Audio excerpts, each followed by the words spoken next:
Salut et bienvenue à ce nouvel épisode du podcast Feel Good où on va parler de tout ce qui peut faire en sorte de t'aider par rapport à ton bien-être.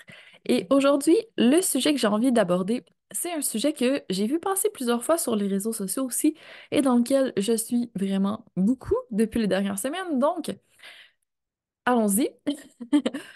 Alors, ce que je disais depuis mon congé de maternité, en fait, mais tu sais, ça fait vraiment longtemps que je suis travailleuse autonome en étant également salariée.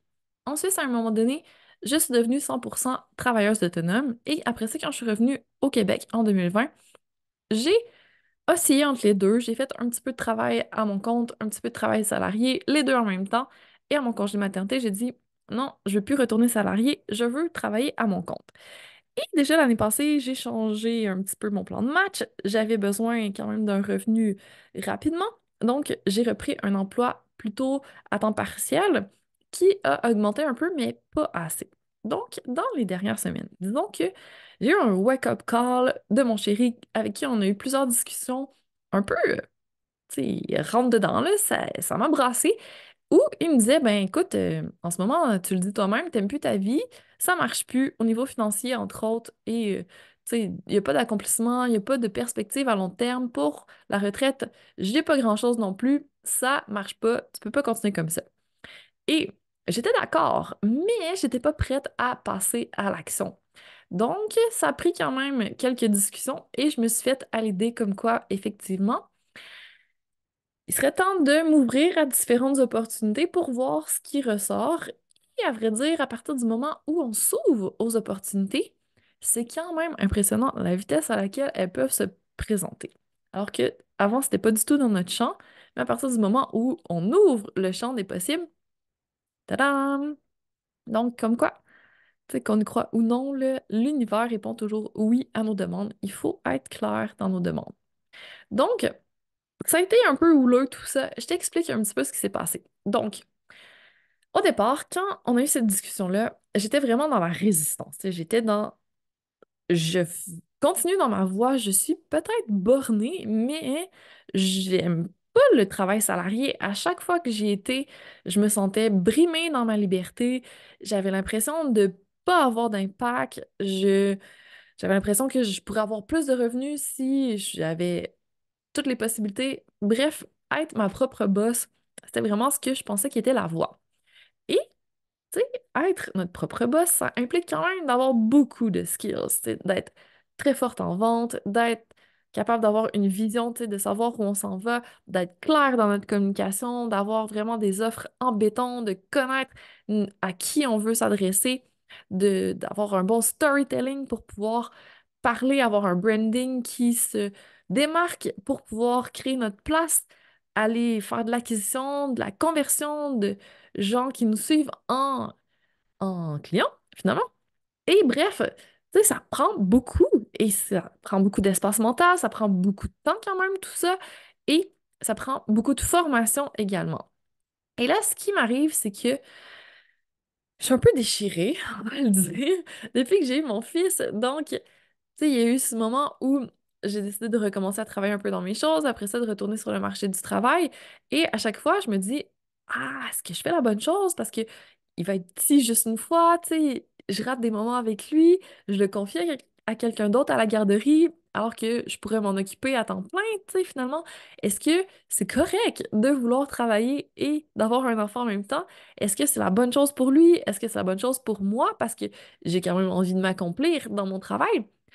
Alors, j'ai toujours une petite culpabilité quand je reste avec lui et que je fais que ça, mais quand je suis avec lui et que je fais que ça, c'est ça, je me dis, ouais, mais j'aime aussi travailler, j'aime aussi gagner de l'argent, avoir mon indépendance financière, j'aime aussi avoir un impact positif dans le monde, j'aime ça repousser mes limites, apprendre des choses et bref, j'aime des choses dans les deux. Alors, comment concilier tout ça? Et c'était vraiment pas facile, on va se le dire. J'ai pas réussi à faire tout bien que un ou que l'autre. Donc, j'essaie de faire un mix des deux, mais en fait des trois, tu sais, un petit peu travail sur mon entreprise, un petit peu être maman vraiment présente avec mon enfant, un petit peu être salarié. Et tu sais, finalement, quand on essaye un petit peu de tout, ben, on est vraiment bon dans rien, finalement. Donc, c'est pas une solution satisfaisante. Alors, vient le moment où, quand on voit que ça marche plus, tout ça, il faut faire les choses différemment pour avoir un résultat peut-être qui nous convient mieux. Et la seule façon, à mon avis, parce que j'ai pas une boule de cristal et je peux pas prévoir, c'est de tester pour voir si ce que je mets en place, ben, ça amène les résultats que je voulais. Alors, j'ai pris mon courage à deux mains et j'ai décidé d'appliquer sur des nouveaux emplois pour voir ce qui ressortait du processus. J'ai été convoquée à deux entrevues. J'ai fait deux entrevues et finalement, j'ai obtenu un des deux postes. Et ben, j'ai annoncé à mon employeur actuel, à temps partiel, que j'allais quitter. Donc, tout le processus qui s'ensuit, qui est assez inconfortable par rapport à ça, petite culpabilité, tu sais, de laisser une charge de travail à mes collègues, de pas finir tous les projets que j'aurais voulu, parce que, tu sais, il y a toujours quand on prévoit faire plein de choses pendant plein de mois, ben là, quand on quitte à un moment donné, il faut couper. On peut pas tout faire. Et là, préparer la transition, parce que là, je passe d'un emploi où j'étais à 21 heures à un emploi à 40 heures. Et là, 40 heures de temps travaillé, ça correspond pas mal à ce que je peux aller chercher en temps de garderie. Donc, en dehors de ça, il n'y a plus de temps vraiment pour mon entreprise, là. Je veux passer du temps avec mon enfant. Donc, comment je deal avec tout ça? Tu sais, la petite peur de retourner travailler à temps plein, de pas arriver à concilier avec la garderie, avec les obligations familiales, de est-ce que je vais pouvoir continuer mon entreprise ou je lâche tout ça pour me focuser vraiment sur moins de choses et être un peu plus pas apte, mais tu sais, d'être un peu plus efficace peut-être dans ce que je fais. Donc, c'est une grosse réflexion qui était inconfortable aussi. Et tu sais, il y avait tout cette espèce de culpabilité, de honte. Tu sais, dans le fond, il y a plusieurs écoles de pensée, mais tu sais, souvent, quand on veut aller à notre compte, être entrepreneur et que là, on retourne au salariat, on est un petit peu jugé dans le sens de, ben, tu sais, si tu retournes au salariat, c'est parce que t'as laissé tomber, tu sais, t'as pas réussi. Tu sais, ça vient avec un sentiment d'échec et c'est ça, un petit peu de honte. Et, tu sais, finalement,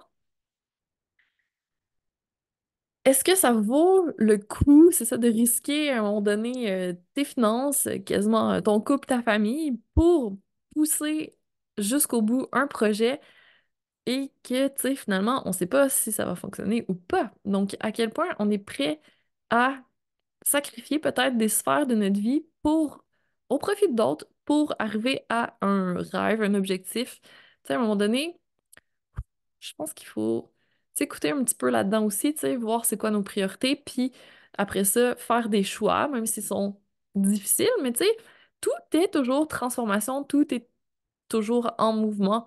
On s'adapte avec ça et il n'y a rien de coulé dans le béton. Tu sais, on peut rechanger d'idée après aussi, je pense. Donc, oui, j'ai peur de retourner travailler 40 heures semaine parce que ça fait vraiment longtemps depuis que je suis partie en Suisse. En fait, j'ai toujours travaillé plutôt 32 heures, des petits moments 40, mais tu sais, j'étais plus à 32 heures qui était comme mon sweet spot. Ça me laissait une journée pour faire mes choses à moi, faire d'autres choses.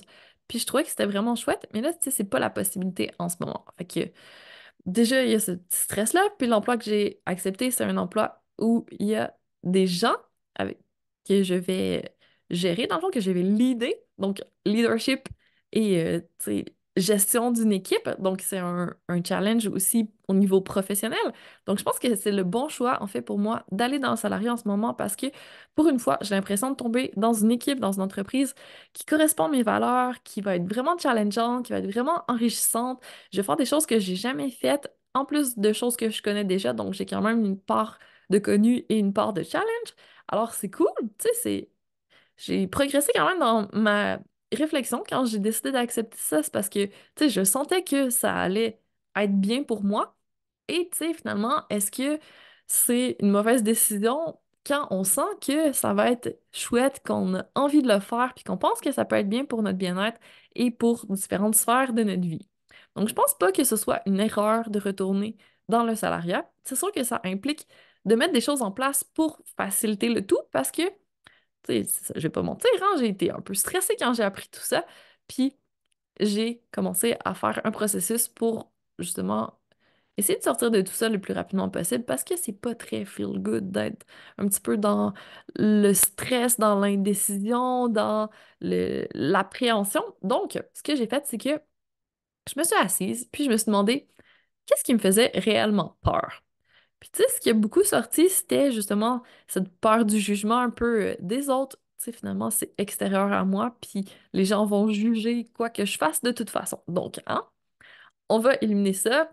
Je vais dealer avec, ça va être correct. On se calme sur la peur du rejet et voire de l'abandon, hein. Tu sais, des petites blessures communes parmi les gens. Donc, il y a ça. Après ça, il y avait aussi toute le question, tu sais, gérer la famille, conciliation travail-famille. Et ça, je pense que, tu sais, c'est une peur légitime parce que, en tant que femme, tu sais, on veut prendre ça en charge et, tu sais, c'est souvent ce qui est demandé. Mais après, on peut quand même concilier un peu mieux avec notre conjoint. On peut aller chercher de l'aide. Donc là, moi, je prévois aller chercher de l'aide, par exemple, pour le ménage, qui est une chose qui prend énormément de temps avec un enfant en bas âge qui nous interrompt tout le temps et qui collabore pas tellement et qui nous aide pas encore là-dedans. Donc ça, c'est une chose que je veux déléguer. On a pris les boîtes HelloFresh pour diminuer aussi le temps de gestion, de planification des repas et surtout la charge mentale, hein. On se demande plus qu'est-ce qu'on mange ce soir, est-ce qu'il faut décongeler quelque chose, prévoir d'avance. Non, on arrive, on prend, on suit la recette, on se casse pas la tête et c'est toujours délicieux et on mange vraiment plus varié qu'avant et on n'a pas de perte parce que on a oublié quelque chose dans le fond de notre frigo qu'on voulait cuisiner puis que finalement on n'a pas eu le temps ou peu importe. Là, on utilise ce qu'il y a dans notre sac et on fait pas mal moins l'épicerie, juste des fruits et légumes en plus, quasiment, tu sais. Ça coûte moins cher finalement. C'est étonnant, on pensait pas, mais oui. Donc, côté repas, on a trouvé une solution gagnante. Côté gestion de la maison, je pense que ça s'en vient. En cours. Et aussi, vraiment, de mieux m'organiser pour que je puisse diminuer au minimum ma charge mentale et au besoin, je pense que je vais peut-être être obligée aussi d'aller chercher quelqu'un pour aider, pour aller porter à la garderie ou aller chercher le soir.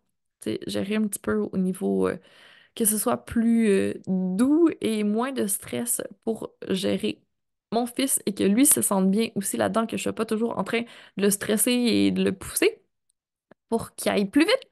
Donc, je pense que, tu sais, c'est ça. Il existe différentes solutions.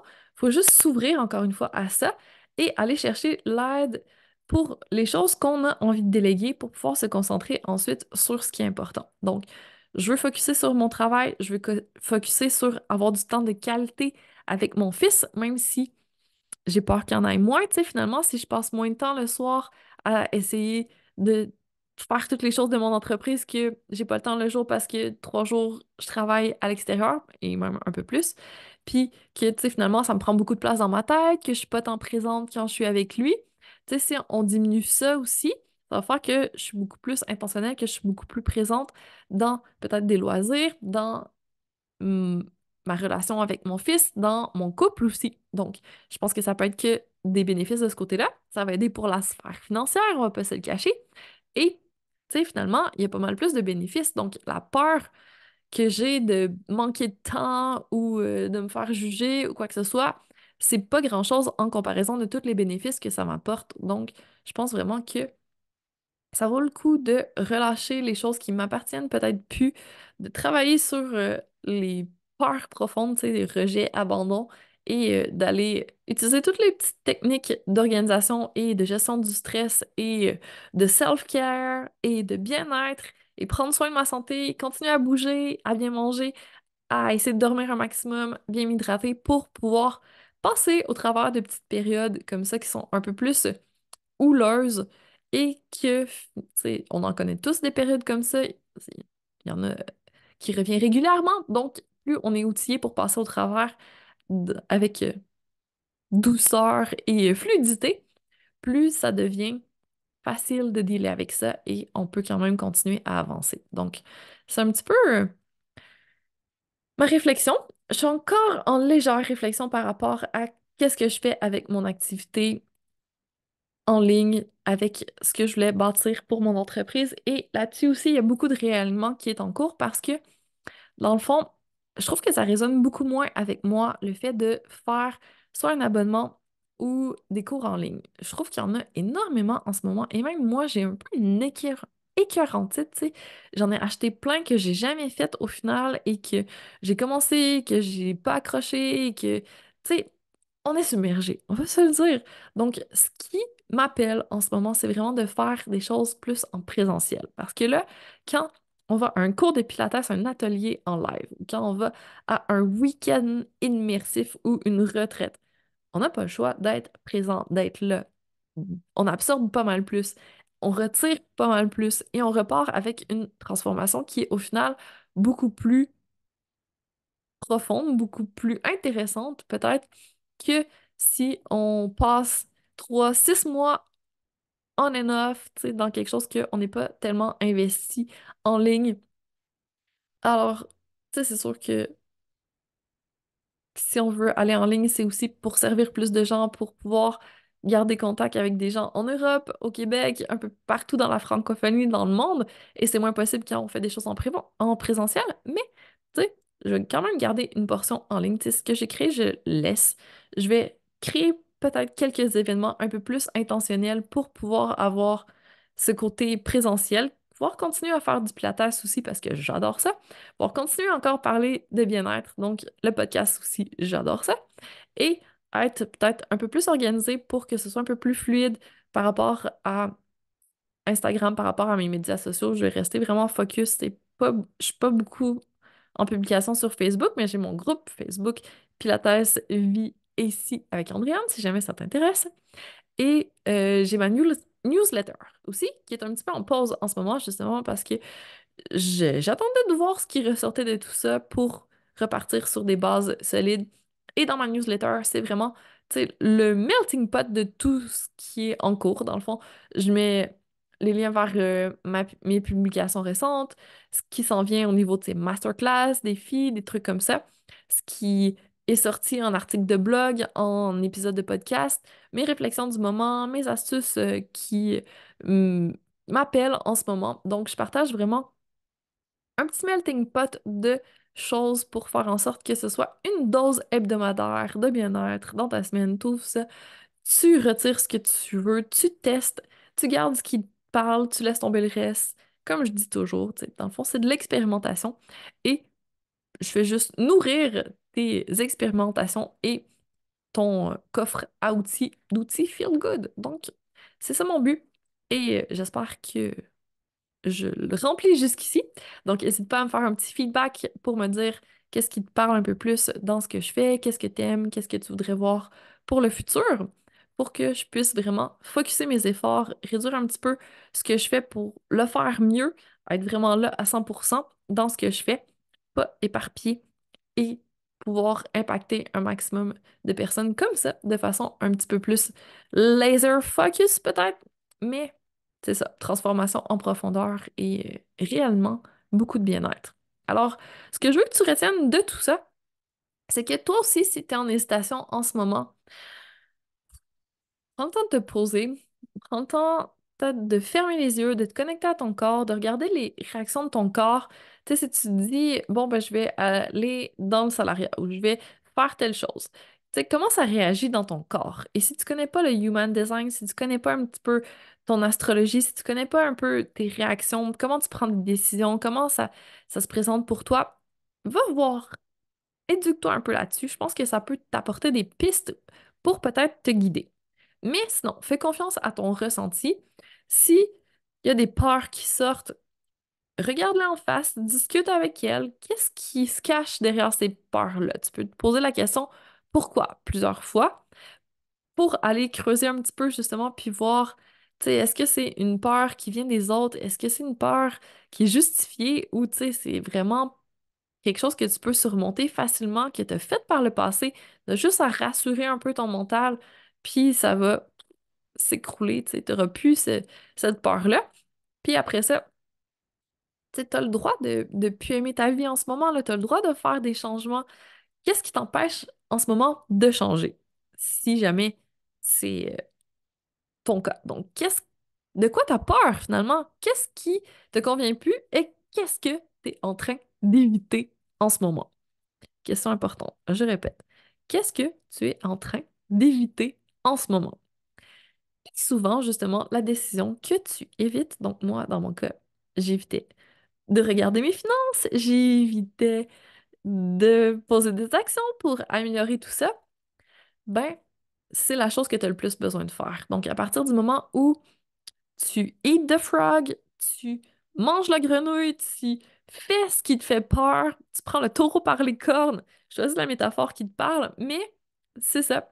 Du moment où tu affrontes le tout et que tu passes à l'action, tu sais, finalement, c'était quasiment pire dans l'anticipation que vraiment quand tu le fais. Donc, allez, fonce, ça va bien aller. Et à partir du moment où tu t'es vraiment assis avec toi-même, que tu es en alignement avec toi-même et que tu l'as fait de ton propre gré, tu sais, c'est mieux de le faire par soi-même que d'attendre de se faire mettre au pied du mur aussi. C'est toujours un peu plus pénible quand on sent qu'on n'a pas tant le choix. Donc, on reprend notre pouvoir et on le fait par nous-mêmes. On respire, on utilise nos outils pour faire en sorte de mettre un maximum de bien-être dans ce processus peut-être un peu inconfortable, mais on se rappelle que tout est changement, il n'y a rien de permanent, tout est dans l'évolution. Donc, on va s'adapter. Puis si jamais c'était pas tout à fait ça, on a encore le droit de changer. Donc, on respire, on choisit ce qui nous apporte du bien-être et de la joie. On s'organise, on va chercher du support et une fois qu'on a notre plan, on fonce. Let's go! Je suis avec toi là-dedans. Je ferai un petit retour sur comment ça s'est passé peut-être dans un futur life update, mais pour le moment, c'est là que on suit. J'espère que je t'ai botté les fesses, que je t'ai peut-être encouragé à faire une action inconfortable que tu n'osais pas faire depuis un petit moment. Si c'est le cas, n'hésite pas, viens m'en parler. Let's go! Je t'encourage, je suis avec toi à 100%. Et je te dis, prends soin de toi, prends soin de ton bien-être et passe une magnifique suite de journée. À très bientôt pour encore plus de Feel Good.